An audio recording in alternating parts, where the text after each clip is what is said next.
The very first time, we're going to have this guy right here, Mr. Mark Zeigler from Stanford grad, who's covered all sorts of national sports and has been with the UT for a long, long time. And what do you know? He joins us on the sports rail. You can follow him at Twitter at SDUT Zeigler, right? That's it. SDUT. All right. Thank you for finally doing this. My pleasure. Long time overdue. Great. The reason why, man, I love your work. But your article, one of your most recent columns on the Little League and our adult infatuation with Little League, man, that just hit home. You hit a home run, no pun intended. When you write an article like that, that's bound to make some people unhappy. How much attention do you pay to the blowback? No, I actually welcome it because, you know, that's part of a column. The purpose of a column is to get people to think and talk and discuss like we are right now, both sides of it. I mean, it doesn't mean we have to hate each other. We can have differences of opinions. And so I like to see both sides, and that means you've actually accomplished what you set out to. If everyone agrees with you or disagrees with you, maybe you didn't do as good a job as you could have. The theme being that adults are finding their way to stick their thumb into youth sports and pretty much spoiling what Little League baseball, when I was a Little Leaguer way back in black and white, it was actually kind of fun. Right. Now it's, I mean, you have private detectives, blah, blah, blah, this, that, and the other thing. Can you get that genie back in the bottle? Can we make it fun again?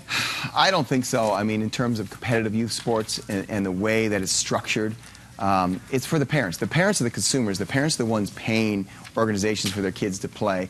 And until you get rid of the pay-for-play model, I don't know how it's going to happen. The kids just want to play, and they want to go have ice cream afterwards, and they want to go to the pool. Yeah, and putting this kind of pressure on them. I will say this about Parkview. I mean, they were eliminated. They're probably upset. But maybe parents will realize it probably was the best thing that happened to their kid. You don't want that much exposure for your kid at age 12. What it sets them up for when they're 16 or 18 and they're fighting for a spot on their high school team, and the public humiliation if they don't get it. That is an interesting take. We were in San Bernardino. We were out there trying to beat the same team twice. Right. They'd beaten them 4 days ago. We have video. Tri-City from NorCal, they had a very interesting strategy for round two.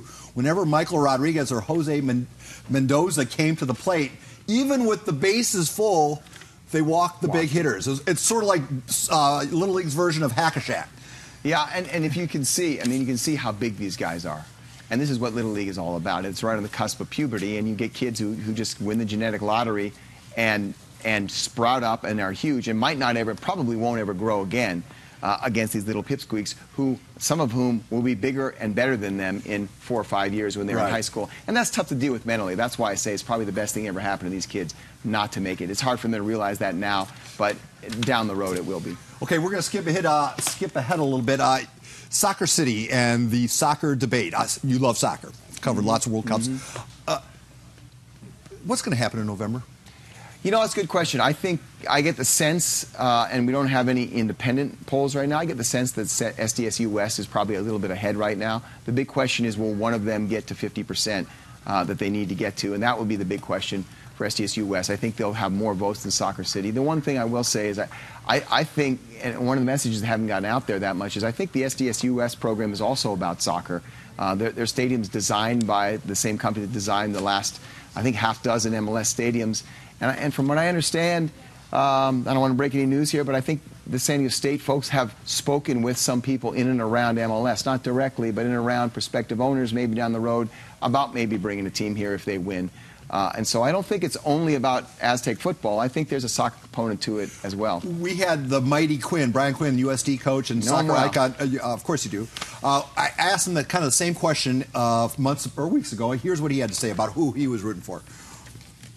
My horse in that race, Paul, is soccer for the city of San Diego. I think that what happens is that we have an opportunity with a great piece of land in Mission Valley that we can satisfy all the needs and wants of all the parties involved, the politicians, the developers, the business owners, San Diego State University, and MLS. So let's get together and make it happen. He's rooting for soccer, one way or the other. I am too. And I think, you know, maybe it doesn't happen quite as fast if San Diego State wins, but I think either way, if you don't want soccer, then vote no on both of these, because I think both of them could bring soccer eventually to San Diego. I think what will be interesting to see what happens is if San Diego State's proposal wins and they build that stadium that's soccer ready, San Diego kind of becomes what LA did in the NFL. It's the place to move. Everyone who wants to think about maybe moving their team and going to a better market, well, here's a stadium ready to go with MLS specs. Now, that won't happen overnight, but it could happen down the road. But over time, yeah, people will use that as leverage. Sure, you could use leverage, but eventually someone's going to say, well, this is a pretty darn good market, and I don't have to build a stadium, and I don't have to buy an expansion team. Boy, this could work out. The Cholos have made San Diego part of their marketing plan. They consider San Diego their home market. They do. Is there enough soccer to go around to satisfy all these potential? You know, I think so. But it will be interesting. They've got a big head start, and they've been smart about it. You know, they're on English language national TV now. They work very hard in sort of cultivating these fans and making them a binational club. They have an English PR person. I go down there, I'm well taken care of. I know a lot of people cross the border, and I know when I go down there and I cross back, the borderline is interesting on nights when they play. It shrinks, and then right after their games, it grows because all these fans cross the border, then it shrinks again. And I'm telling you, some people get afraid of thinking, I don't know if I want to go to Tijuana. It's supposed to be a good time. The two best atmospheres for sports in our region are San Diego State basketball and the Cholos. All right, we have about 30 seconds left. Iron Hog winner from the PPR, Dominic Cadino, is going to be one of 4 sophomores starting against your alma mater, Stanford. How good is that offensive line going to be for Rocky Long Boys? I don't know if they're going to be good enough to beat Stanford. Personally, I hope they're not. But I think eventually they're going to be pretty darn good, and I think they're going to be the cornerstone of that team. The problem is they're still young. They're not super experienced. They haven't been in as many big games as you know, other offensive lines, and maybe they're not blocking for Rashad Penny anymore. So we'll see how they do. They've got some growing to do, but there's a lot to work with, and I think that's going to be a key part of their team. See this stack of paper? Yeah. That's the stuff we didn't get to. You know what that means? We have to do part 2. Absolutely. Mark Zeigler from UT, everybody. He's going to be back. I promise you that.